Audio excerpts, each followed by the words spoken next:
roots in Alabama to an amazing Texas tennis career, his coaching credits include one of pickleball's brightest young stars. He's Craig Bobo, and he took some time off from hammering opponents in the National Pickleball League to join me on the court. It's the Pickle with Mickle interview series. 0-0 start.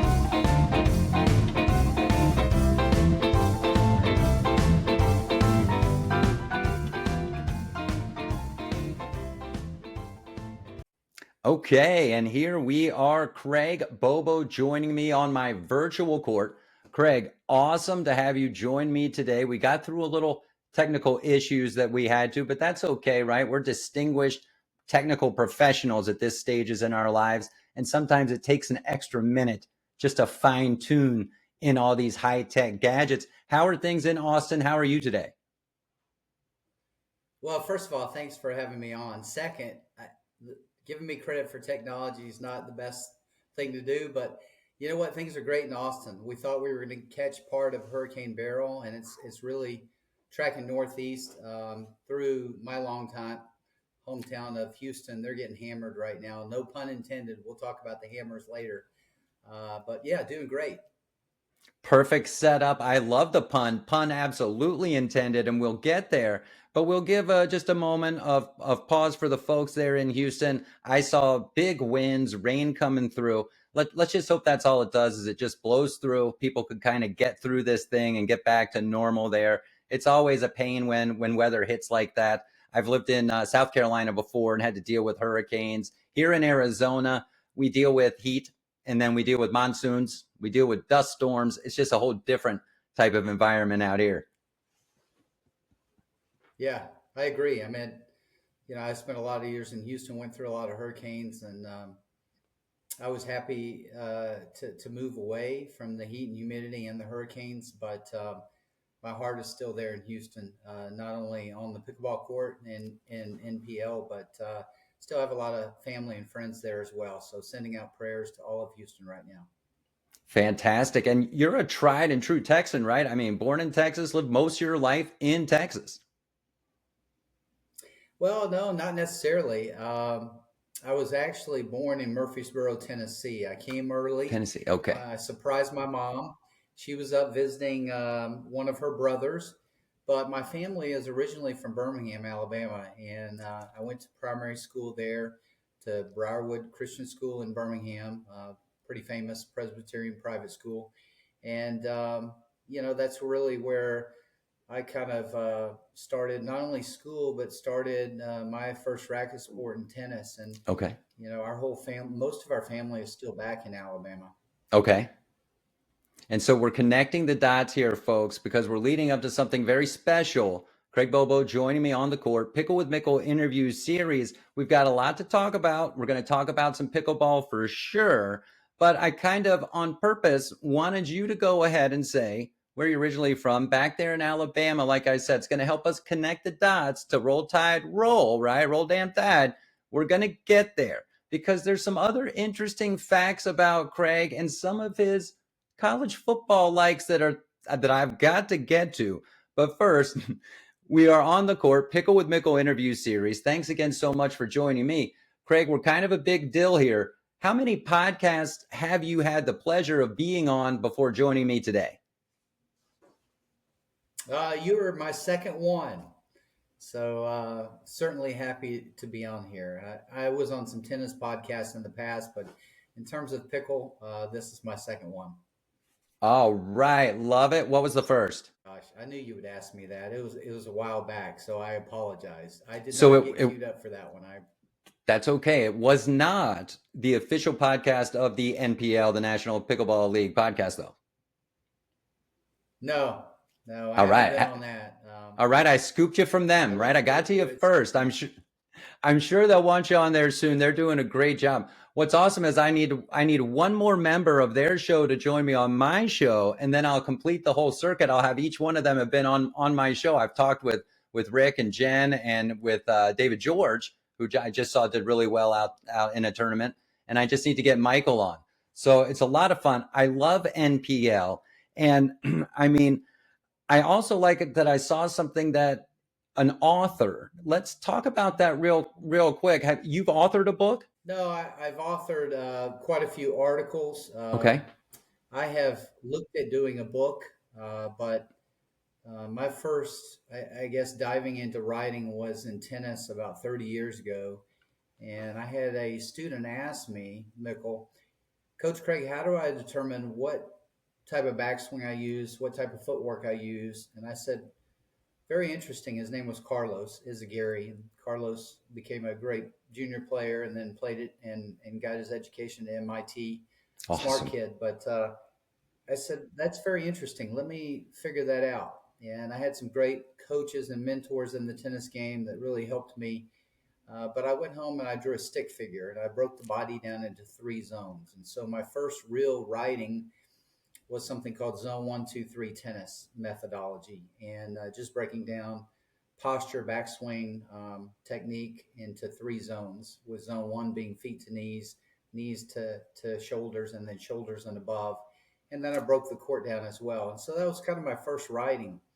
I'm going through the same process as my pickleball IQ continues to come up, and I've started writing Zone 1, 2, 3 Pickleball. I've made a few changes along the way, and I plan to make more. But those are two of my biggest writing. I've written a lot of articles for different publications over the years as well, and I've definitely looked at writing a book. But I think I need to get a little more water under the bridge first. Fair enough. I mean, it's when you sit down and you really make that decision, the commitment to fully write a book. I mean, that time commitment, what you have to do, and your time is, I don't know how you do everything you do already, Craig. You're a busy guy. I mean, you talked about the pickleball and wanting to develop maybe that kind of thought you had back from tennis into pickleball. I really like that. Let's go back though a little bit to your tennis background. You played at a high level in college. Did it kind of stop at college? You keep playing competitively as an adult? And what I really want to get to is, as you were competing as a younger person and you were playing a lot of tennis, and now you compete as a more distinguished player in pickleball, is the mindset, the same? Does the younger Craig want to get out there and try to do it? Or have you honed kind of a different, through just maturity, wisdom, playing the sport, knowing how to compete maybe? Does it change a little? I'd love to hear that. It changes a lot. I mean, going back to just taking us back a little bit. Um, when I was first asked to play pickleball, it was actually by our friend Rick Witzkin. And I was helping run a club in Columbus, Ohio at the time, and captaining co-captaining, I think maybe a 5-5 team, and then a 40s Open team with Matt Schiller, and then Rick Witzkin was helping us kind of fill some spots. He was playing on the 5-5, we had the 40s Open. And we were in Vegas at the Darling Tennis Center, and Rick said, "Hey, when we get back to the Midwest, why don't you drive over from Columbus and come play some pickleball with us?" And I can't remember the exact year. It may have been 2015, maybe in 2016. We'd have to look and see when that was exactly and when Rick got pretty heavily into it. But anyway, long story short, I said to him at the time, I said, "Rick, I don't want anything to do with pickleball." And None of I that. was still playing tennis. Right. I was still playing tennis at a very high level, and coaching and training, and had worked with a couple of players that, were playing on the tour at that time. And, they were playing what had been satellites when I was younger. And then now they had moved into futures, USTA futures. And so just to connect all the dots here, I did. I stayed in tennis in all aspects, and in coaching and helping run clubs and competing, and I enjoyed every minute of it. And it was something that I have a lot of great memories. My dad and I were number one in Texas for a couple years in father son That's as awesome. I got into my 30s, and but I played Division 1, and then I played some satellites while I was playing college tennis, and then I really got right into coaching, at the club level, and worked my way up. And moved around the country to different clubs, have some really cool stories and experiences, from getting to coach at a summer camp. I was in college up in New York, upstate New York, and right on the border of Pennsylvania, and for Bruce Colbrenner. And at the time, he was the GM of Bon Jovi and Debbie Gibson, two different extremes. Get And out of so I got here. to meet Now the band. you Yeah, pump the we have some brakes. cool pictures. Yeah, you've got to share them if you're willing to, because just like you said, hang on. I mean, Yeah, Debbie Gibson, Bon Jovi. I mean, first of all, stars almost at the same time, but absolutely different sides of the rock spectrum there. yeah. I never got to meet Debbie Gibson, but I followed her music at the time, and but I met Bon Jovi a couple Awesome. times. Once in New Jersey, and the whole band, and then actually once when they came through Austin at the Frank Irwin Center. Mr. Colbrenner got me backstage passes again, and 5 or 6 of my buddies, and we got to go backstage with the band and hang out with the band, and that was super cool. And there's been a number of things that have happened both through tennis and pickleball. But another story in Columbus, Ohio, Urban Meyer became one of my clients through one of my members, and Very taught he and cool. Shelly a lesson. Played with them a couple of times. Have some great pictures with Urban and Shelly, and gave Urban a racket. And he was funny. He said, "Hey, do I need to sign anything for this racket?" And I said, "No, it's part of my sponsorship, and I'm giving you one." I let the company know at the time that I was giving him one, and the USTA asked to publish some of those pictures of me and Urban together, and that was pretty cool back then. So tennis took me to a lot of great places, and Yeah. did a lot of great things for me. It was great for me my whole life, and I didn't really see putting tennis in the rear view mirror at all. And then really, as I moved to Austin, I was playing tennis still with Tim Klitsch, and he was Okay. on one of my teams at my club, Westover Hills Club. And I kept bugging Tim. I said, "Hey, I heard you got a pickleball court. Let's play a little bit." And finally, With Tim and I this, started setting is up a he had small a Saturday. court at his house or access to a private court there? No, no, he has a court at his house, Okay.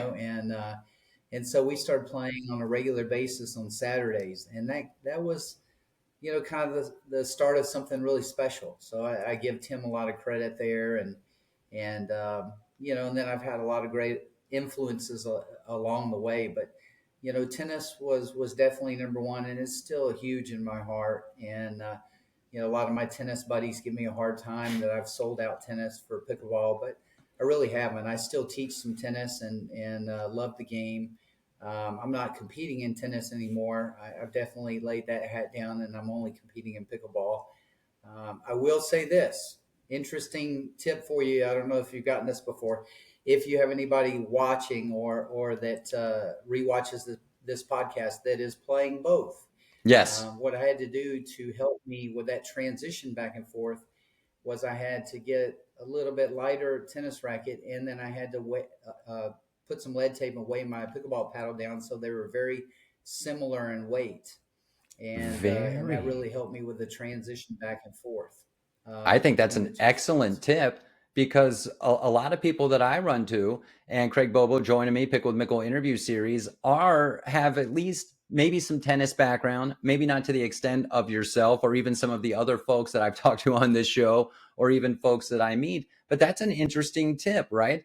Weighting up the paddle to kind of mirror that tennis racket. So it's, somewhat similar as you're making that transition. For me, I grew up playing a lot of tennis as a kid, never at a very competitive level. I'm a weekend warrior, sport guy.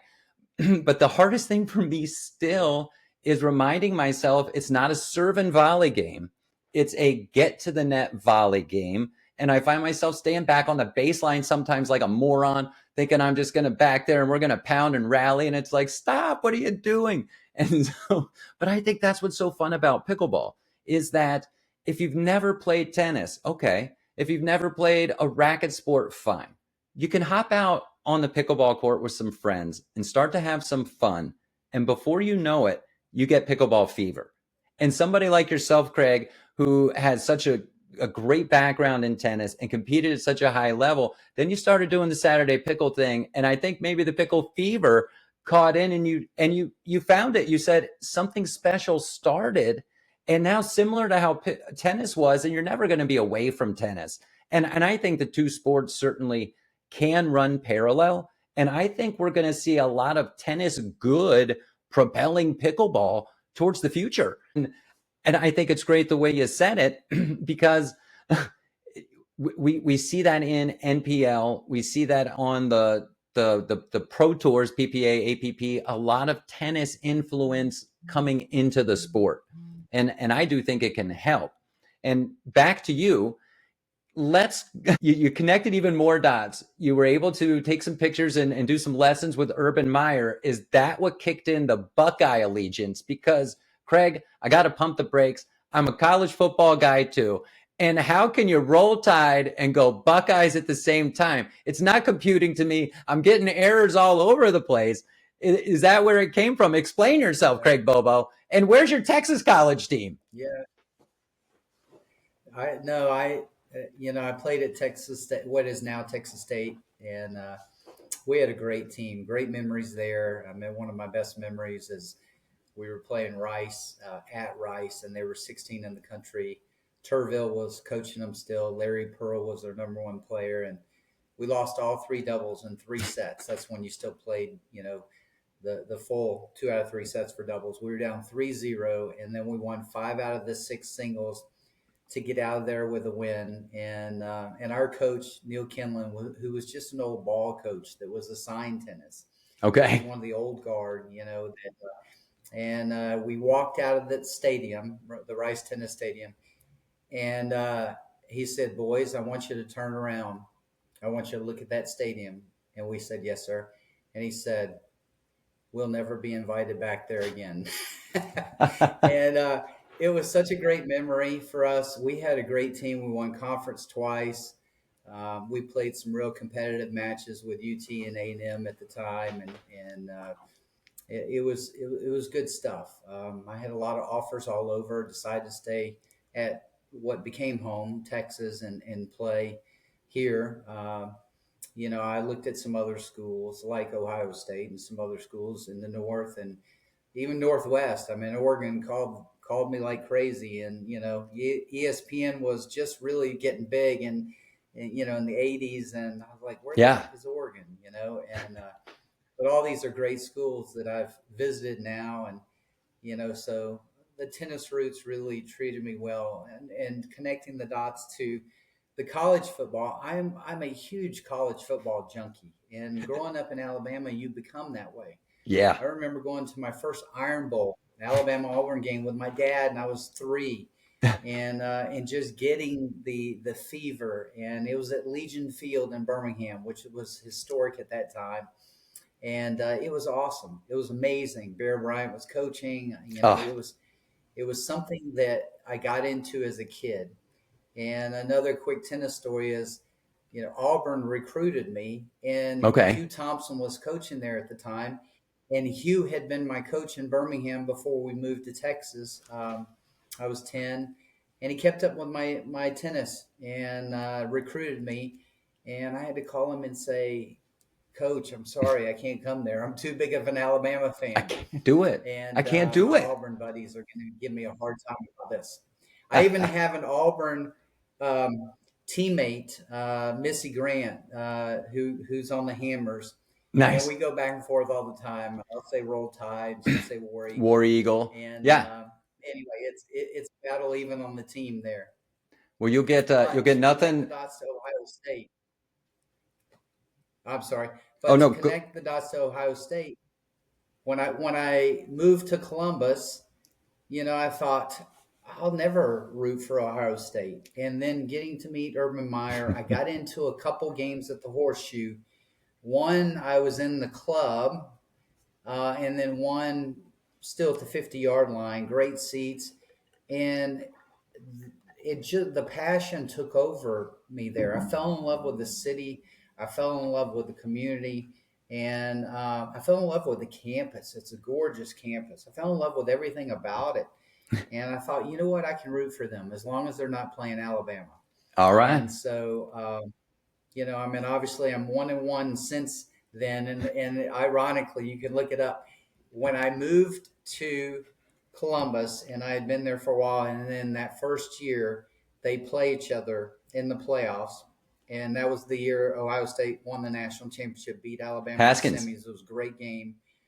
Um, Deke was the running back, or Zeke Elliott, I'm sorry, and so it was a phenomenal game, and they had interviewed me prior to that, the Columbus Dispatch, and we said we wanted to interview two people that were Alabama fans that lived in enemy territory, and then they did the same thing. They went to Tuscaloosa and they found two Ohio State fans, and they wrote an article about it. It was pretty cool. I had to I think find it that's somewhere for you and send it to you oh, afterwards. But I think that's super cool. it was fun. Yeah, Yeah, absolutely. So I won't bag on you for being a Buckeye fan until the Buckeyes are playing, and then I'm going to give you some guff because I'm on the other side of that one. I mean, with college football, you find that way, right? I went to a small school in North Carolina called Elon, and so now you can see Elon on the ticker. Our football team isn't anything to write right. home about. We did pretty good. We had a pretty good tennis team, pretty good baseball team, girls soccer, and stuff Yep. like that. But the allegiance in college is so powerful, right? My cousin went to Auburn, War Eagle. We're going to be on the other side of that coin too. So I can't wait to jab you a little bit when it's appropriate. It's a lot of fun, like you mentioned. And if you get a chance to go experience it, I've never been to a game at the Horseshoe. Love to go. Love to go see a game at the Big House in Ann Arbor. I think that would be amazing.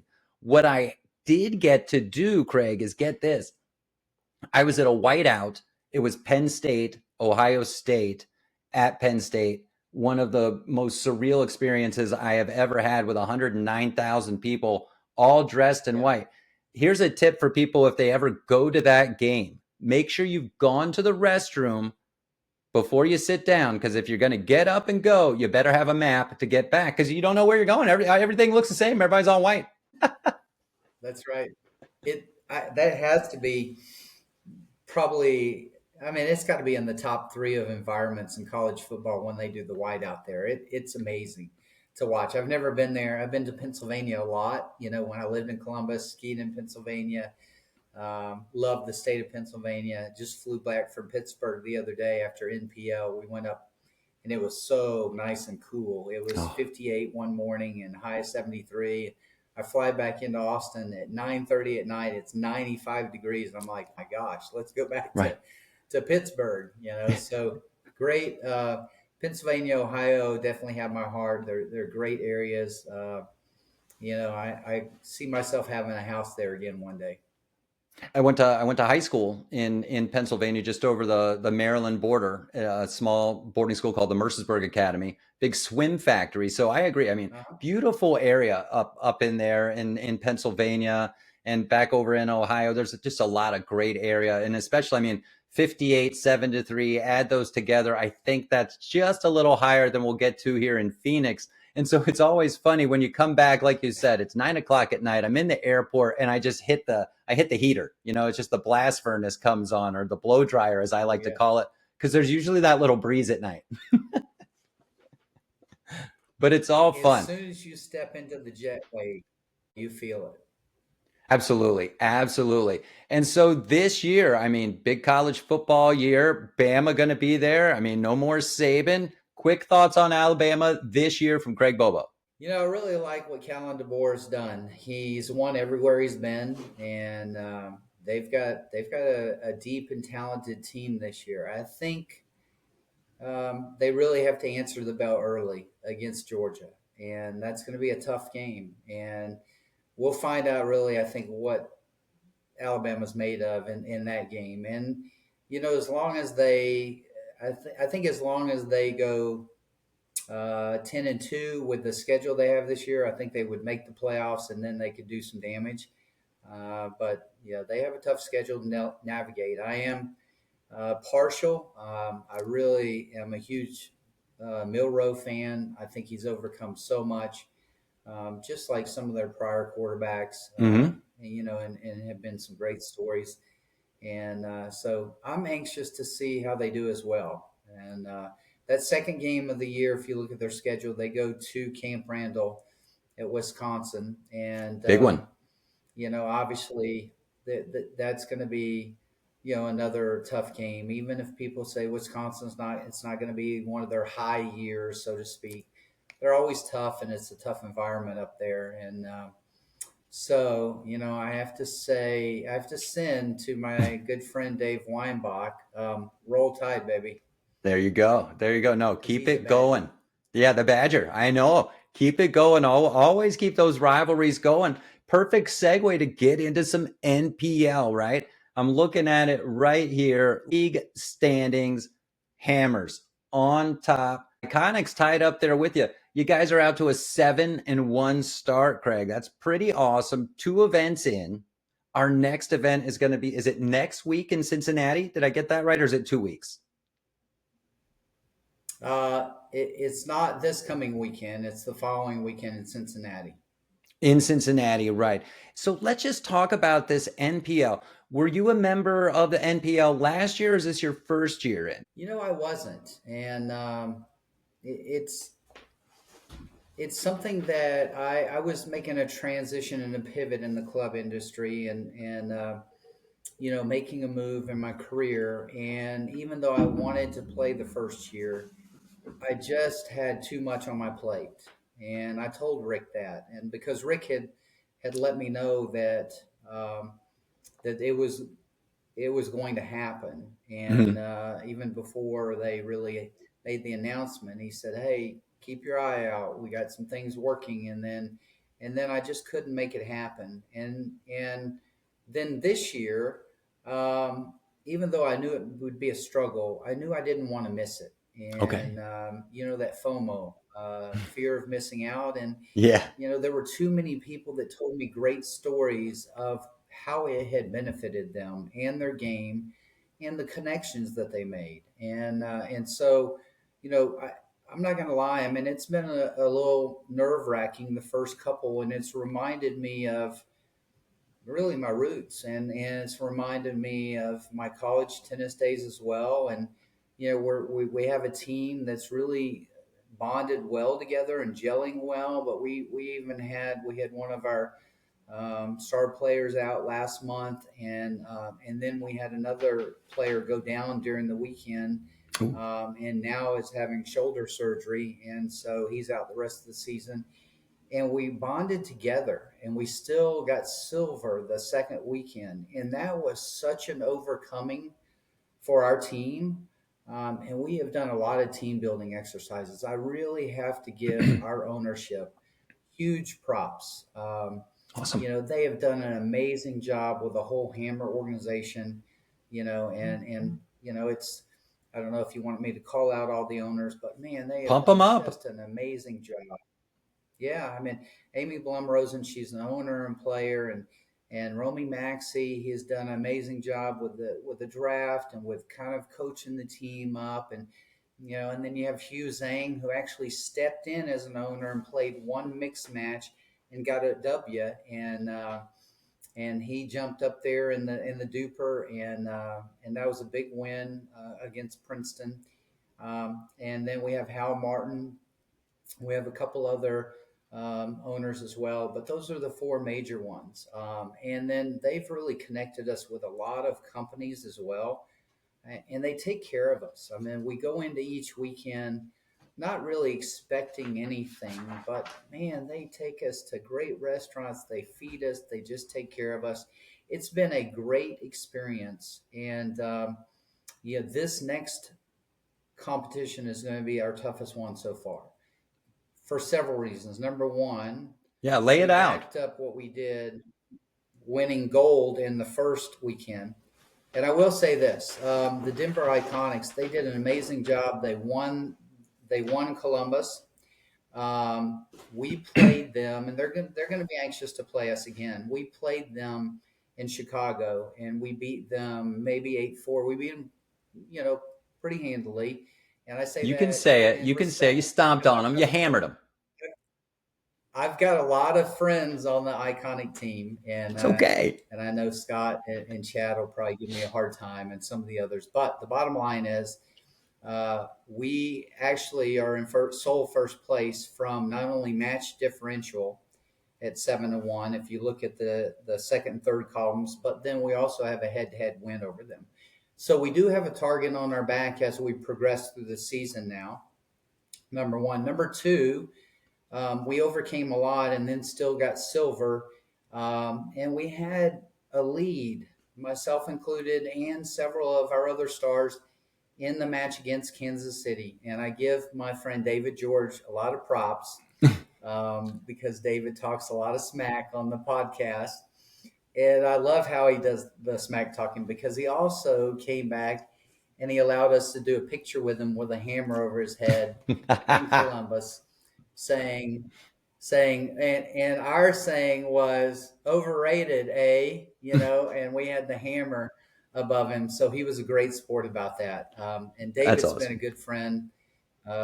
He's helped warm me up sometimes at tournaments in Houston, warm me up for singles, and so it's been a great overall experience, not only with the hammers but with NPL. I mean, I give huge props to all the people that started it and have taken it from where it was in year one to where it is in year two, which is huge progressions, Phenomenal not only in the progression. sport of pickleball, but really overall. What's that? I absolutely. I was going to jump in there and say a huge progression from year one to year two, 6 to 12 teams, 3 different combines for folks to come and have a chance to be a part of this National Pickleball League, the NPL. And I think it's great because for even weekend warriors like myself, you mentioned, hey, the duper here, duper there. Folks, here's where the dream kicks in. If you really think you got it, take your talents to a combine. You could go do it. Look at Yeah. what it might take to just go give yourself a shot. I mean, I've got a little plan to maybe see if I can't get my game where it is to maybe have a shot to come to a combine, play against the likes of Craig Bobo and David George. And we talk about all the great players that are in this league too. And then you mentioned earlier, and you gave a shout out to some of the owners, this league is run well. And I mentioned that ownership across the board, how they're doing it. I think the vision is a collective vision of really making this not only great for pickleball, great for y'all involved, and then also the places, Craig, where NPL is coming. We're going to Cincinnati. We were in Columbus. They were out here for the championship weekend last year in Glendale at the Chicken and Pickle. And I think community wise, there's a lot of good NPL does as well. And I just think it's awesome. Yeah, I agree. I mean, hats off to Michael Hammerchin. We made him an honorary Hammer with his nickname Hammer, and then Rick and Beth Bellamy and really, I mean, the whole gang. I mean, Tom DiCaprio was a part of that original group, and Yeah, and then all the management team now, both on the NPL side and and then with running everything in terms of each event and all the referees, it's all been first class, and so I really give those guys a huge hand clap. I mean, you look at the podcast too. If you follow their podcast, and I mean, obviously they do a phenomenal job. It's funny to watch them, yeah, and it's always exciting to hear their input and who they predict is going to win. And there's a lot of great and talented teams, but it's all based on, just like any other sport, Mickle, it's based on matchups. And absolutely. going into this third weekend, we have some tough matchups. We're going up against Seattle, which, if you look at the standings, they're sitting at 6-2, and they're led by some superstar players. And then we also play Oklahoma City, and they were a big leader last year. And they'll be getting Beth Bell out at some point. She's started to train again, and Beth has been an amazing founder of the league as well, and has done so much on the women's side of pickleball. And she's an icon, and so it'd Absolutely. be good to get her back. And then, and she may be back for this one, or it may be the next one. I haven't heard, what her status is. But then you also look at, Boca. We're going to be playing Boca as well, and Murcha and that whole team, an amazing team. They're sitting at 6-2, so there's a big traffic jam near the top, and there could Mm-hmm. be a lot of movement after this next weekend. And it's And then we've already seen who we play. Guess what? We cycle back and we play my friend Dan Gingrich's team. So we have 4 tough matches, and Coachella Valley has I was about to say really that's the Scorpions, started right? doing well. Yeah, and so they're coming up as well. And all 4 of those matches could come down to the wire. And it was good that we played 2 team breakers in Columbus and got experience as a team in playing those. One of them, we lost a close one to Kansas City. That's our only loss of the season. Hats off to Daryl Wyatt and their whole group there is amazing. And they played amazing in that match, the whole team. But then also, we played one against the Columbus Hotshots, and that was a close one. We got through that one, and at the time, Columbus was still undefeated, and that was in Columbus. And so I'm going to go back to tennis and pickleball crossing over. When I lived in Columbus, I coached a young CJ Klinger. Carson at the time was what he went by, and so What was he like, 6? I'll send you some pictures. I have little CJ. No, it coached him. 8, 9, 10, maybe 11, and I never saw him lose the tennis match. Smartest player I've ever coached on the court. His head in tennis was just as smart as his in pickleball, and CJ has now coached me in a couple of singles matches in pickleball and cheered me on. That's so Was winning cool. my first title, the PPA Austin Open. He was sitting on Yeah. the sidelines cheering me on, and I was asking advice on changeovers. And in the APP Houston Open late last fall, same thing. He was on the sidelines. I'd walk over. Hey, what do you think? What adjustments do I need to make? And so I said, this is to his dad and his mom. I said, this is definitely a flip the script here. Right. The one Student student becomes the is now teacher. coaching the coach. Exactly. And it was so cool in Columbus to look up and see CJ cheering me on at the back. And Jeff McKnight and the Columbus team said, all right, we're going to have to talk to CJ about this one. I said, hey, I coached him for a few years, so That's right. he's got to cheer on his former coach. That's right. So, but that was pretty cool, and I've really enjoyed watching CJ. Man, has his pickleball career really taken off, and he's doing some Skyrockets. wonderful things. And I'm Had a had an opportunity to watch him down at MLP Atlanta because I was just happened to be down there and was able to attend that tournament. And then I saw him right here up at the Proton headquarters. They were doing an event, meet some of the Proton players, and he was there and just had an opportunity to talk to him for a minute.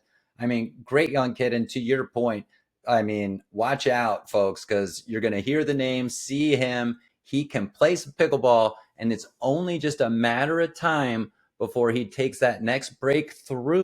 And we're going to see him winning at least, on the podium all the time or in semis and in finals. It's going to happen. And I love MLP just like I love NPL. So it's so fun. That team event, I really think, Craig, and folks, you can watch NPL. They've got a streaming channel. You can find it if you look for it out there on the streams. Take a look at this. This team pickleball, I think, is the way that pickleball will endear a fan base if they want to try to watch it on TV. Going live, always awesome. But we can start to build some allegiances to the Hammers or to the Punishers or the Scorpions, right? I mean, who do you see? Maybe you won't say, as your biggest rivalry this year. I mean, can Indy come back? Talk about Rick. The drivers are driving in the back right now. They're going to have to make a little run. Yeah, they played us pretty close in Columbus. We only got them, I think, 7-5. There's a total of 12 lines played, and Rick played lights out in the mixed to get it 7-5, and so that was just one shy of taking us to a team breaker, and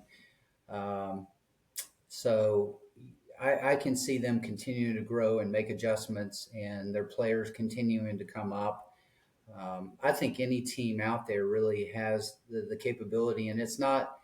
Remember, it's not where you start, it's not where you are midway, it's where you finish at the end of the Right. season, and that's what they did last year. They Yeah. made adjustments to their lineup, um, and they continued to figure out the way that they needed to win more lines. And then when it came down to the very end, the season-ending tournament, they ended up being the champs. And so, I think this thing is far from being over. It's been a great first year for expansion teams. I mean, for Houston and Columbus to come out of the gate, two expansion teams this year, and out of the first weekend, be both teams being first place, and then both teams still being on the top end, of the league. Right. I think that speaks highly. And look, I've heard. I mean, it's been put out there that there's going to be at least four more new teams next year. So that continues to open up more and more opportunities for people, to your point, that want to go to the combine and try out, people that want to be a part of NPL. And we Yeah. all have that dream inside of us to still be a kid and We to do. do our best. And it's exciting. And you know what?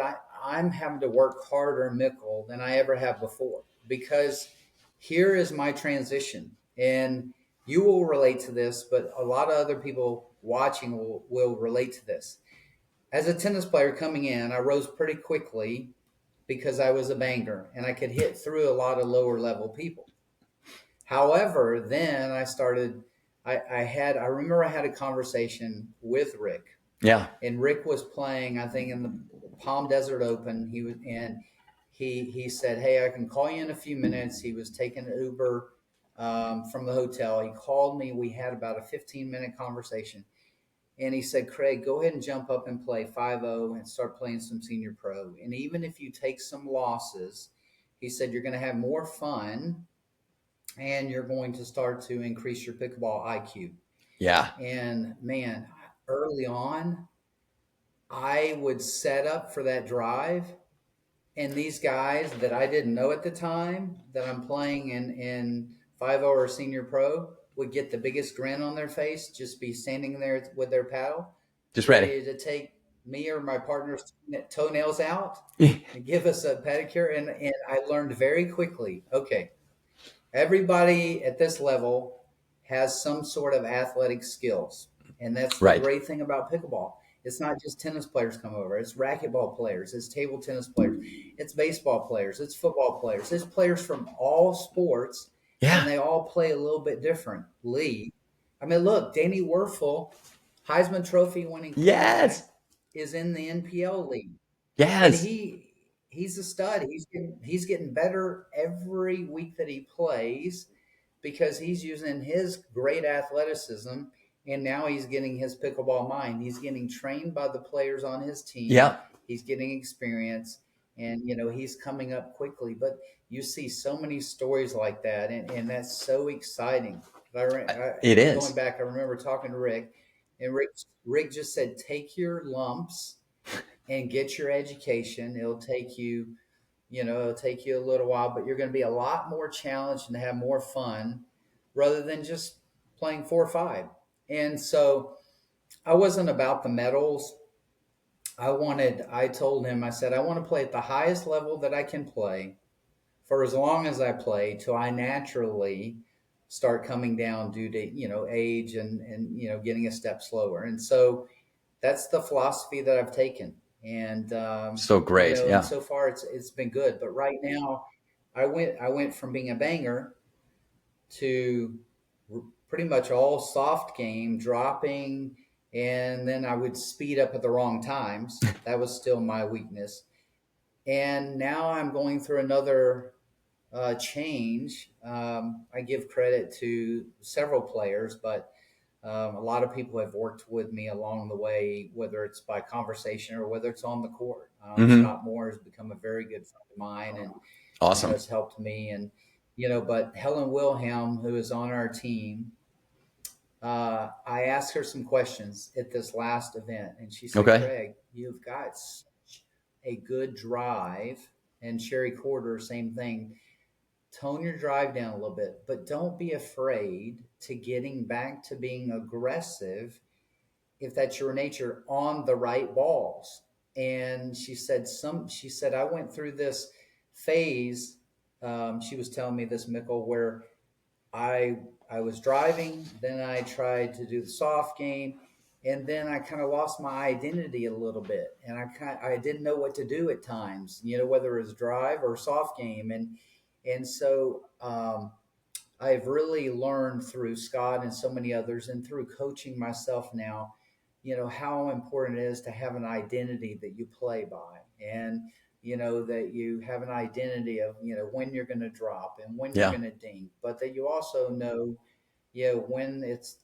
when the right time to drive is and where you're supposed to drive, and so I'm going through that When big to change in make my game as well. when to make those adjustments in your game, right? Even if you've got that pattern Yeah, you like to play with and you're adjusting from, hey, I can bang past people and now, no, I can't. You have to have that and the ability to, back to mental toughness, adjust it on the court. And now I'll segue that right back to tennis. You're a big tennis guy. I know you're watching a little Wimbledon when you can.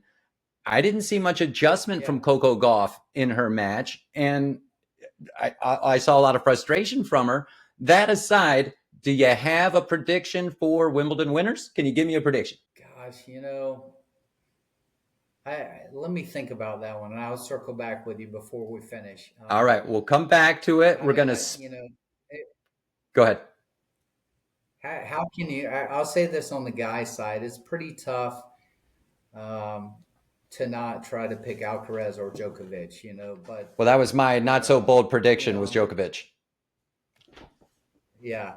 So it's pretty tough not to pick those guys. On the women's side, man, I don't know. I think it's kind of wide open at this point. The grass surface is so different, and Have you played on we'll grass? see. But on the men's side, yes, I have. Quick aside, yeah. Wow, is it different? And it takes some adjustment to it. Yeah, no, I had to ask, man. I'm so fascinated. I'd love to be able to play on a grass court sometime. I never have. And I'll say this on the women, since my not so bold prediction of Djokovic. And if he gets it, he'll tie Federer for 8. I mean, that's a walk off for him. I think it would be cool. On the women's side, Rebekina, I think is her name. She's the 4 seed. She won it like 2 years ago. So I think now she's got a good chance of maybe pulling it off. But it wouldn't surprise me to see one of these girls that's just hot right now and they go take it. I mean, that's what's cool. In on the women's side of tennis, I think there's more of a what do you want to call it? Balls flying around in the thing up at the top than on the men's, where the kind of the top 5 is kind of solidified, and then you got the next group of people. I was talking about that on my show today. But at any rate, we'll speed it up a little bit. We'll have some fun. Craig Bobo joining me. Outside of NPL, you still do teaching, coaching. What's the club you're working at now at Austin? Are you still at Heights, or are we double timing it?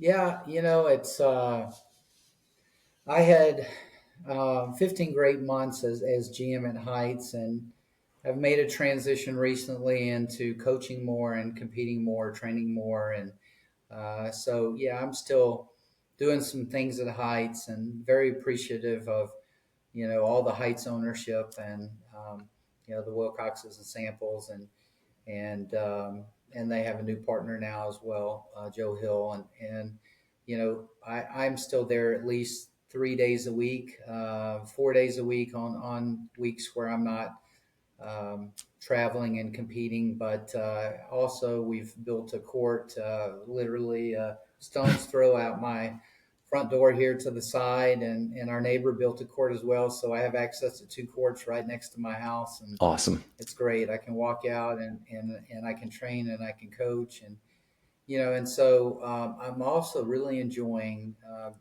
Back to the writing earlier. After every lesson, I do a full lesson recap, and so I'm writing down everything about and giving them good feedback on their posture and their positioning, and whether it be with their feet, their hips, their paddle, and that's really helping me in my own game as well, doing those lesson recaps and speeding Awesome. up my pickleball IQ, because there are people that come in that make the transition just look so easy. And then there are people that really have to, um, someone like a Jamai Einsens, who's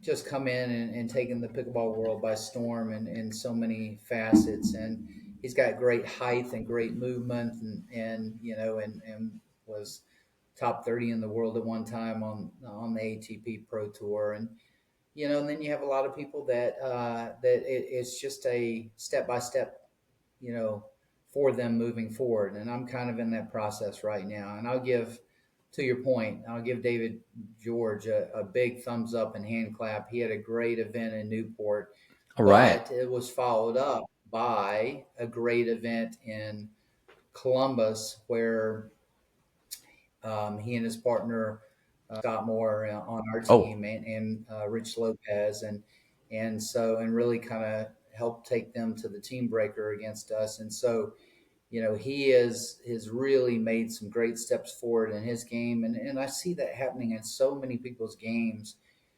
Because of NPL, they get to be on a yeah. team, they get to talk with their team members, they get to drill with them, they get to practice.